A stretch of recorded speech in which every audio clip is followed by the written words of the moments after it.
We are back here on Sports Talk Chicago and all of the network's radio and TV affiliates. And for this segment, we are also simulcasting at our usual home, Locked On Cubs, as we are pleased to be joined by Cole Wright of the Marquee Sports Network. Cole, how's it going today? Hey, it's going excellent, man. Thanks for having me, guys. I appreciate it.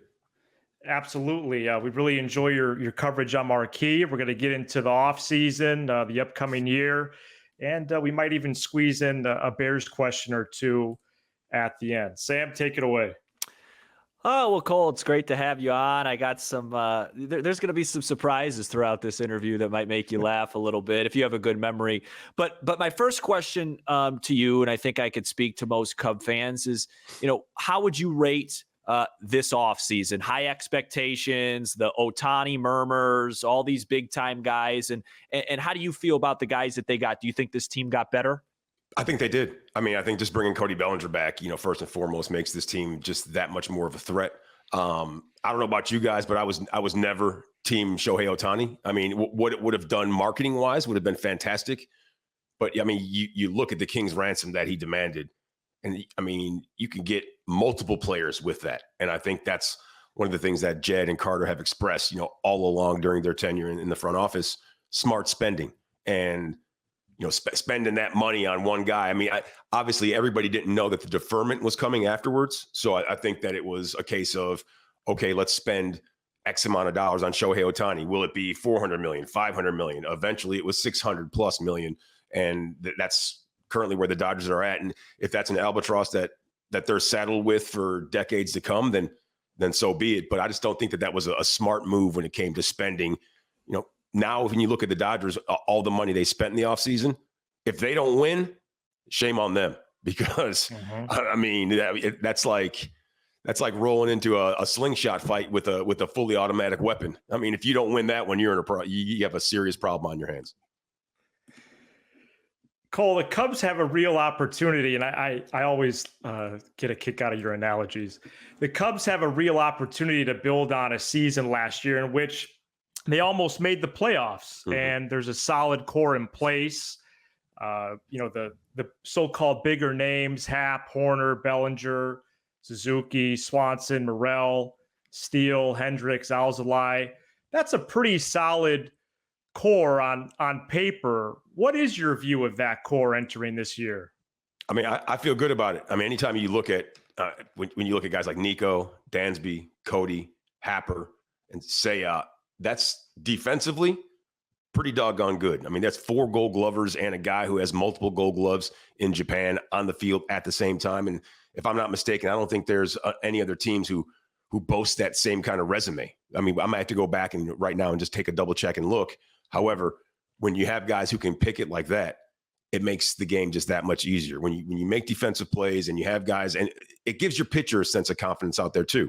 When he knows I can make this pitch, that makes the game and the entire day that much more easy to navigate. I was talking with Adbert Alzolay down in spring training, and I asked him, did you prepare this entire offseason like a closer? Because you look a little thicker this year.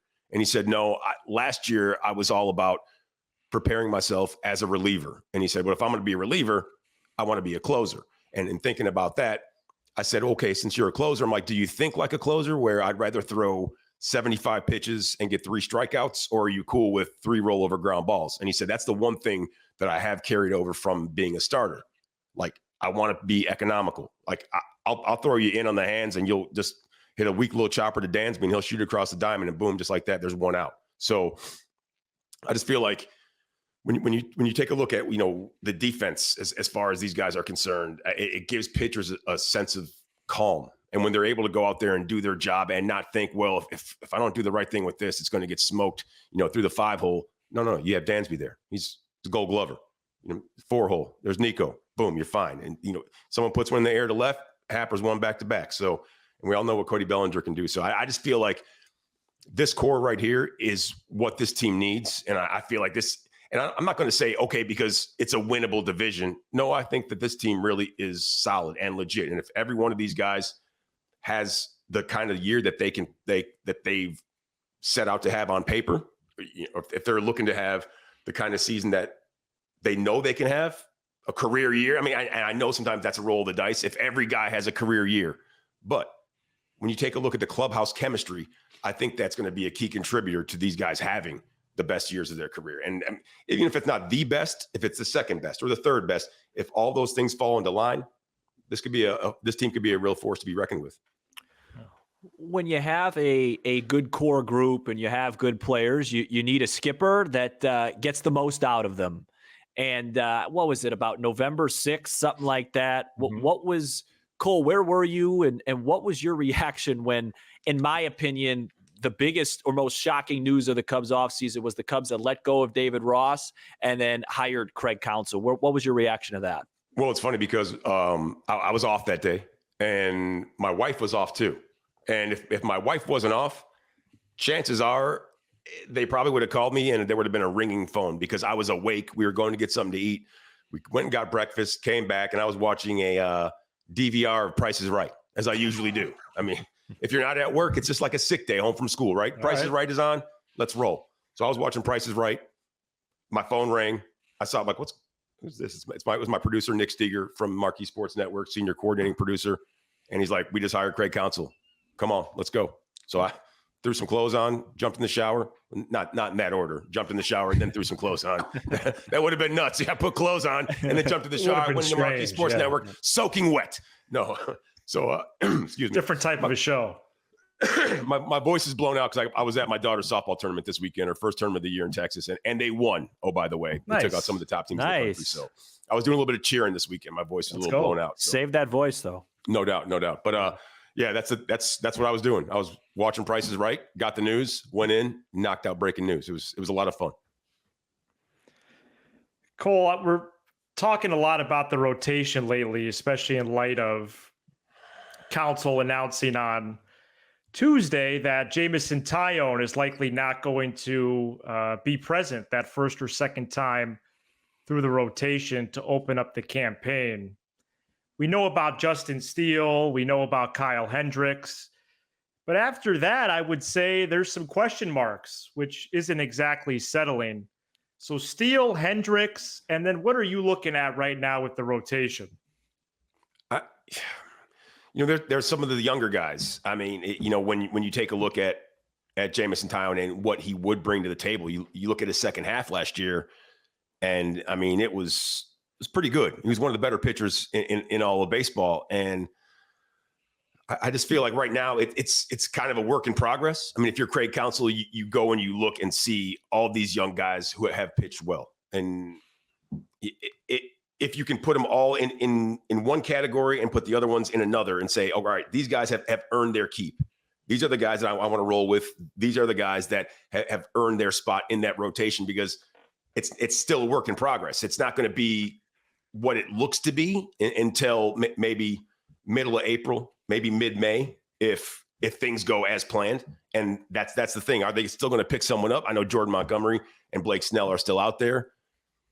Who knows what the Scott Boras market is right now? I think the one good thing is that Jed and Carter have just dealt with Scott Boras recently. Scott Boras was just at Sloan Park 2.5 weeks ago dealing with Cody Bellinger. And I thought maybe something could materialize from that. Not necessarily, but I think the whole rotation, it's just a work in progress, whether it's, Javier Assad, Hayden Wisniewski, some of the younger guys that need to work out some of those kinks, Jordan Wicks, it's all dependent on who's the hot hand at that time. And I feel like whether it's the fourth or fifth starter, or if it's a 6-man rotation with Shota Imanaga, I feel like it's whoever's earned their keep for that day. If a guy has a bad start, okay, then maybe you don't give him that next start. And maybe if it doesn't go to Hayden Wisniewski, maybe it goes to Javier Assad. Maybe if it doesn't go to Javier Assad, then it goes to Jordan Wicks. But I'm not Craig Counsell. I'm not in charge of putting together the starting rotation or the bullpen or deciding who the closer is. So, he's going to have his work cut out for him. I feel like it sounds so cliche to say it's a marathon, not a sprint, but that's exactly what it is. So, if they can just stay steady out of the blocks while they're looking to get some semblance of a rotation together, I think they'll be all right. We talk about Craig Counsell, And, last year, the Cubs, especially up the middle with Dansby and Nico, they really stressed, run prevention and turning ground balls into outs. And I've been having trouble. And one of the main topics on our show recently has been this Christopher Morel third base thing, because we obviously have his bat needs to be in the lineup every day. Everybody knows that. Everybody knows that at this point. Yep. But I'm a little bit concerned as you flip your hat around. I'm a little bit concerned. I got to represent for a segment, just a little bit. I'm a little bit concerned about Morel because to me right now, mechanically, I don't see it defensively at third. And I'm concerned early in the season that might hurt the Cubs and cost us some games. Where are you at with the Morel third base experiment? I think it's the Alfonso Soriano effect, like Sean Marshall says. If he can drive in more than he lets up, that's fine with me. I mean, third base is not easy. And when you if you could say, name me 7 fantastic third basemen, I'll take you out to lunch, because there's really not 7 extra solid third basemen in the league. So if you can give up a little bit of defense for a little extra pop, I mean, what did Mo Money have last year? 26 pumps or 25? Yeah. Was it 26 or 25? He was 26. 26, yeah. 26 home runs, and he wasn't even in the lineup on a consistent basis. If he can do that more consistently, and no, don't worry, you're going to get your 4 cuts every game. You're fine. You're going to get 155 games with 4 at-bats every game. Sometimes 5, sometimes 3, sometimes you're going to get 6 at-bats if we're blowing cats out. So I feel like if he can string those positive at-bats and some of that momentum into him staying consistent in the batter's box, and I feel like just a shortened up approach. Like, I love Christopher Morel's pop. I also love the fact that he's one of the best athletes on the field at all times. So if he says, okay, I get 2 swings for Chris, two swings are for him. Yeah, I mean, if you want to hit one, all the way to Gray's Lake, go for it. Pump one out there. The first 2 swings, those are for you. That third swing is for the team. Shorten up just a little bit. Think I'm going right field no matter what. And every once in a while, you're going to catch one out front. And I just feel like that approach, and it sounds so easy from me sitting right here in my chair when a dude's not throwing 98-mile-an-hour tablets. But I feel like Christopher Morel is that kind of dude, man. Like, he puts in the work, and he's sneaky big. I don't know if you guys have seen him in person or have ever been around him. He's every bit of 6'1" and 215 pounds, man. So he's no joke. And I feel like this year with the consistency that's going to be able to be saddled around his neck, I feel like he's going to be a special guy, and he's going to be fun to watch this season. This is definitely an off-season content type question, but I do think the listeners get into it. They are curious about it. We asked Lance this for Wednesday's show. He said Daniel Palencia. Cole, you were at Sloan a couple of weeks ago and know the Cubs org well. Who is one under the radar name we should keep an eye on this year? You know what? I like where Lance's head is at with Daniel Palencia, because I talked with him as well. And he said I asked him, I said, how you feeling, man? He said, feeling good. And I heard that day, or even the day before, he was 99, 100. I said, you hitting triple digits already? He's like, yeah, I'm feeling good. And one thing, if you look at him, he's more trim. I mean, before he was kind of straight up and down. Now my man's got a waist. And it looks like he put in some serious work. And if that's the case, and he's out there throwing pellets like that, he will be a problem. But my guy that I'm looking at also throws Ched. It's Julian Merriweather. Mm-hmm. And I was talking with Dustin Kelly, and I'm not sitting here trying to name drop, but I feel like if Cubs fans are out there and they want to hear things somewhat straight from the source, what better place to go than right here? But I was talking with Dustin Kelly, and I told him, I said, man, Merriweather just got done throwing live BP. And he was like, well, was he out there throwing rockets? And I was like, yes, he was. And it was a case of towards the back end of the season, I feel like maybe his arm got a little bit tired. So, I mean, and that'll happen when you throw triple digits with regularity. But I feel as if he was going heavy slide piece. I mean, there'd be sequences to hitters where, I mean, he'd throw a 9-pitch at bat, and 7 of those 9 pitches would be sliders, off-speed pitches, trying to trick guys. And there's nothing better than a precisely placed fastball. When you throw 100, 101, I mean, you see the way the guys swing these days. And I mean, maybe I'm just the old guy in the barbershop or the old dude in the club with the fanny pack and turtleneck on looking like The Rock. But you cannot swing under elevated fastballs. That's what you have to get on top of that fastball. Carlos Pena, when he comes on the shows with us, he always talks about hunting that fastball from the top down, going and getting it, getting that top hand to it. And when you're throwing 101, that's hard to do. Now, guys can time fastballs up because we know major league hitters, they can time up a bullet. And we saw it the other day, Paul Skeens, he got taken for a ride throwing 173. So anyone can time that up. But Julian Merriweather, I feel as if, excuse me, if he's able to pinpoint that fastball this season and then be able to wipe cats out with that slide piece, he's going to be a problem, man. Because like I said, and this is where Lance and I have a little bit of a differing opinion, because when it comes to Merriweather's numbers last year, it says that he gives up so much slug on his fastball. And it's like, he says, well, he can't locate the fastball. I'm like, okay, well, maybe we have some more bullpens where it's predominant fastball. Learn to spot that. And once again, I'm not Tommy Hotovy. So it's easier said than done. If a guy can't locate with that, and maybe take a few miles an hour off. I mean, we've seen guys that throw gas that said, maybe instead of throwing 101, how about I throw 98, 97 on you?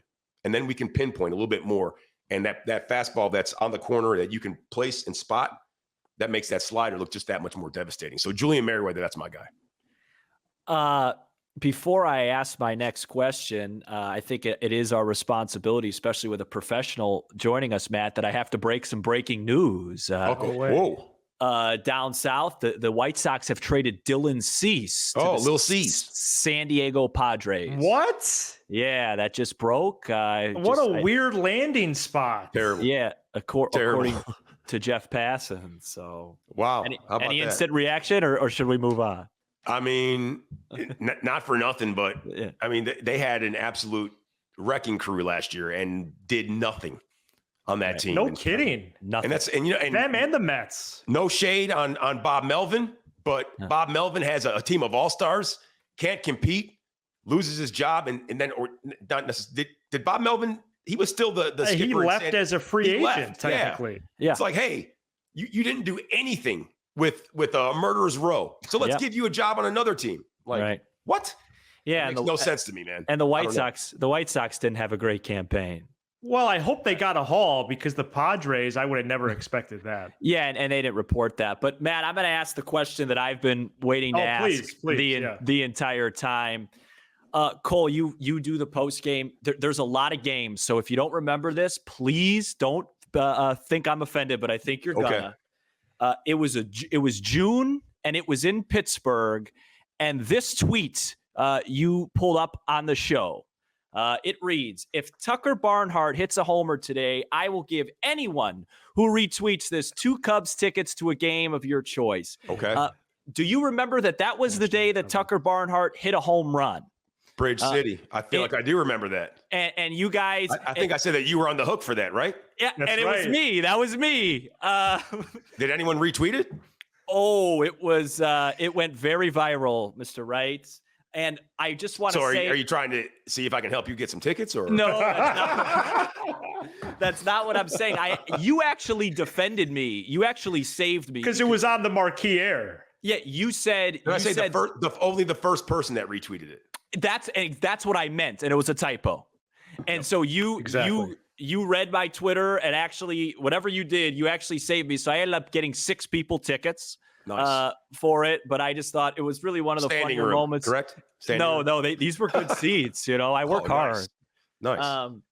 But who was I on the show with that night? Was it Sean Marshall? Oh, Marshy. Okay. Nice. And Sean made a comment that said, "Boy, I hope that Sam Olbur. I hope he's got a lot." He's made a money comment. Nice. But Marshy's always good for the one-liners. It was really funny, and it was just. I wasn't trying to be a smart aleck. That's what I was trying to get across. We were doing a giveaway for the show, and that's what happened. Matt, take it away. Hey, drums up publicity, man. That's right. There you go. Hey, content is content sometimes. Absolutely. Speaking of that, the discussion around, and this is going to be our final thing for you, Cole. The discussion around the Bears this week, and I don't like putting blanket statements on media, but I think it's not a reach to say it's been suspect. And I think that's because we assumed that a player was going to be traded before free agency started. How do you think the Bears have treated Justin Fields, and who do you think is going to be the starting quarterback in September? I mean, that's how much time do we have? Hey, there's so much going on. I was thinking today, I think they did him dirty. I mean, I don't. They didn't hire the right people to put him in a position to succeed initially. That's what I tell that to my daughter all the time. Whatever you do, put yourself in a position to be successful, no matter what you do. Yeah. I mean, when it's a game of repetition, do the same thing. And she plays softball, so when you're in the hole, when you're on deck, when you're in the batter's box, pay attention to what happened before. What pitch did they see? All the little things. Do the same pre-game or pre-at-bat warm-up when you're on deck. All the little things. And I feel like since Justin Fields is a former baseball player, I feel like that carries over to him too. And I feel like he did try to put himself in the best position to be successful.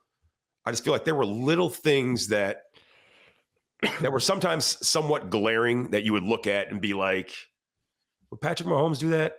I don't know. Would Tom Brady do that? I don't know. And not to say that's who you want to compare yourself to, but if you're trying to be a winning quarterback in the league, I think that's who I would try to compare myself to. I would try to do the things that they do. And, I worked at NFL Network for 6 seasons. I worked with Deion Sanders, and the one thing that jumps out is he told me one time, guys got done with the game, they got blown out, came out wearing a ridiculous outfit. And Prime said, tell you, man, you got to have an outfit for when you win and when you lose, because that one right there ain't getting it done. And normally my Deion impression is a lot better, but my voice is blown out right now. So, and I just would see things that would be like, when you lose a game and you come out and your outfit is to the T. I mean, just come out in your pads and your jersey still. We've seen that before. Let's go get it out of the way. Let's get it done with. I feel like there were things that had his focus that should not have. And maybe that's, like I said, maybe that's once again me being the old dude. Like, maybe there's things that are from my generation that, I mean, if I lose and I get beat, I'm coming out in just a regular t-shirt. I'm not wearing the fancy outfit. But if I win, then yeah, I'm bringing everything out. The hat, everything that I want to. So I just think and I feel like, and I'm a connoisseur of fine hooded sweatshirts. I have way too many hoodies. It's a problem between hoodies and gym shoes and baseball caps. It's a serious issue. You can ask my wife about it. Anyone will tell you. But I feel like if I'm an NFL quarterback and after a loss, I don't want to see a cat with their hood up and mumbling. And I feel like that's not who he is. I feel like, and maybe it's because he wasn't put in the best position to succeed, and maybe he was frustrated with the situation that was going on. And I don't blame him. But and I think as he gets older, maybe he'll look into that and be like, all right, I wherever I go next, if I do go somewhere next, because I don't necessarily want him to go anywhere.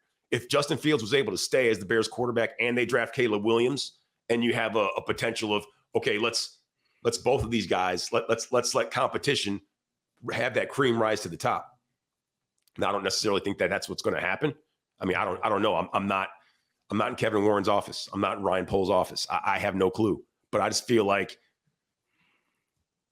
when you take a look at Justin Fields, and it could be a circumstance of age. That's how a lot of these younger cats are. And like I said, once again, maybe it's just me being the older guy. But I feel like you wouldn't, when Patrick Mahomes gets smashed out, which rarely happens when the Chiefs lose, I feel like he's pretty buttoned up. It's not like over the top with the outfits. And if that's the only reason why I'm a Justin Fields detractor, that's probably pretty stupid. But either way, there were just things where I saw that it's like maybe he could take a step forward in this department. And it's not a knock on him. Like, don't misconstrue me knocking Justin Fields, because I feel like that there were times when he showed so many flashes of brilliance. But like Louis Riddick from ESPN once said, though, flashes like that make guys lose their jobs. Get you fired. Yeah, flashes like that. So, hopefully this year, if he's still a Chicago Bear, all the flashes are continuous and they're not, intermittent. So we'll see. I wish the best for Justin Fields. I mean, I know, like, just the fact that he's a former baseball player makes me like him just for that reason. Yeah. So the rest of the league doesn't really seem like it was a Bears issue. They don't seem very interested, Matthew.